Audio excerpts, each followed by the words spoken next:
Rocky's Secret Files. Your story they never knew existed. Tinuruan niya ako kung paano maging isang mahusay na kabit. Yung puso ko parang sinasaksak sa sobrang sakit. Rocky's Secret Files. With Titan Jello. Rocky's Secret Files. Secret Files.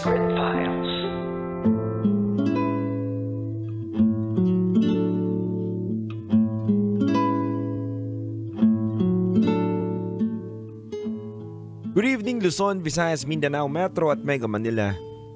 Kayo pa rin po ay nakatutok sa 90.7 Love Radio. Kasama nyo pa rin ang titindig sa mga pinaglalaban ninyo. DJ Titan Jello.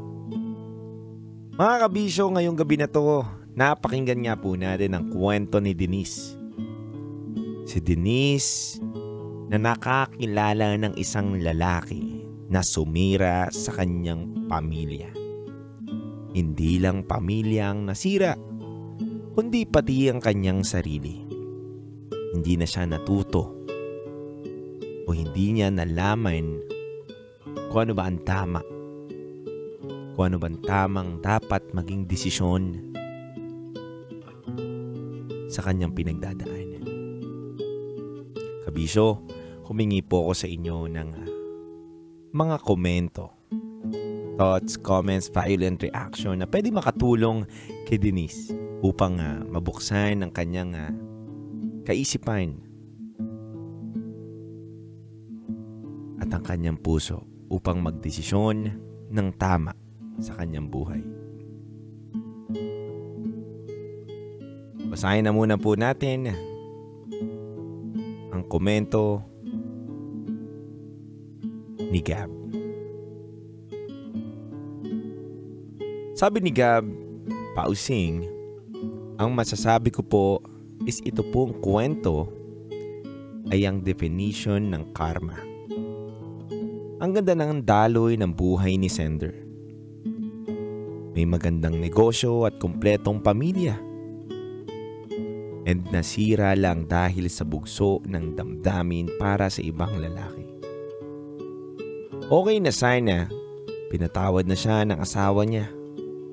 Kaso, bumalik pa siya doon sa sekretary niya. Diyos ko po. Denise, sana gamitin mo itong experience mo para mas ma-improve mo ang sarili mo. Halata naman sa ending ng story mo na nagsisisi ka. It's never too late to change as long as nagsisipag ka para sa sarili mo sa negosyo mo.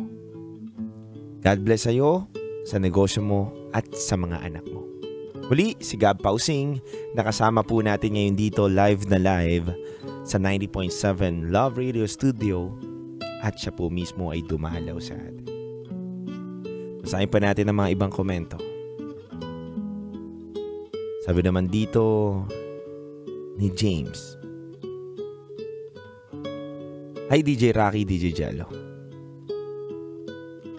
Sobrang nagulat po ako sa kwento. Pero marami po ako natutunan. Sa kwento ni Denise na dapat talaga matuto tayo makontento. Makontento kung ano meron tayo. Makontento kung ano ang kaya lang natin ibigay sa ating partner.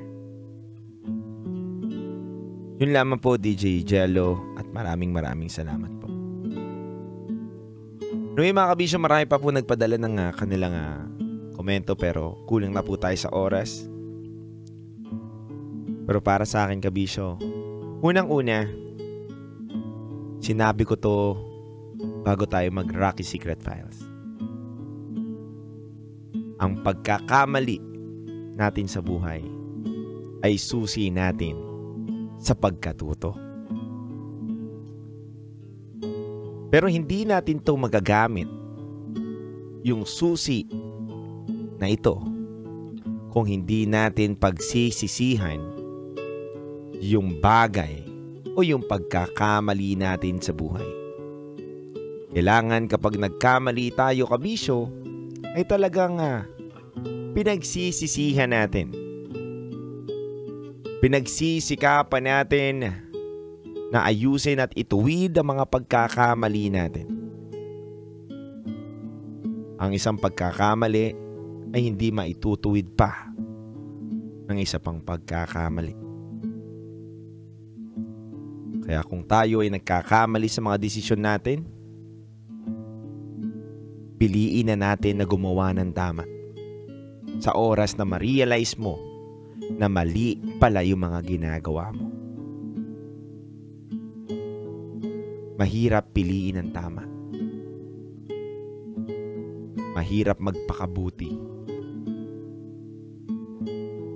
Mahirap maging mabuti.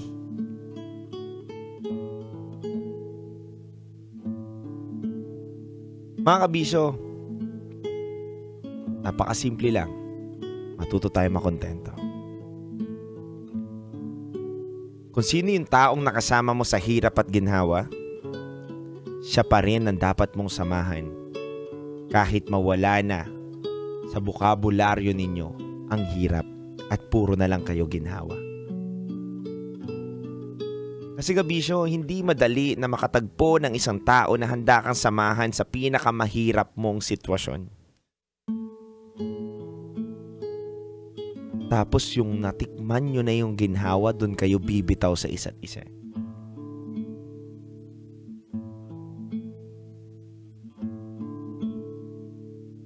Makontento tayo.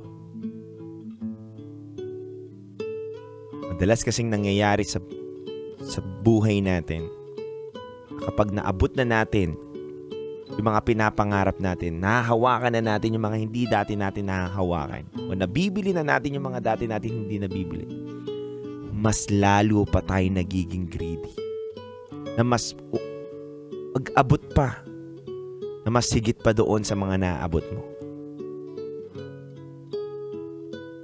Katulad nito ni Denise. Yung nararamdaman niya ng sobrang laki na nila at nakukulang na ng oras yung asawa niya. Masyado siya naging makasarili. Naging greedy. Naging greedy na kaya niyang kontrolin ang lahat. Pinatulan niya si Benjo. Pinagkatiwalaan niya. Binigyan niya pa ng pera. Pero at the end of the day, anong ginawa sa kanya? Niloko rin siya. Kaya mga kabisyo, sana maging aral itong kwento ni Denise sa ating lahat. Muli kayo po ay nakatutok sa Love Radio 90.7. Kasama niyo po ang titindig sa mga pinaglalaban ninyo.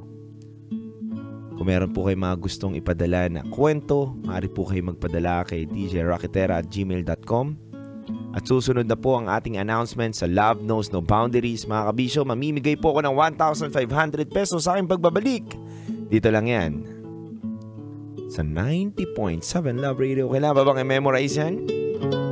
Basic.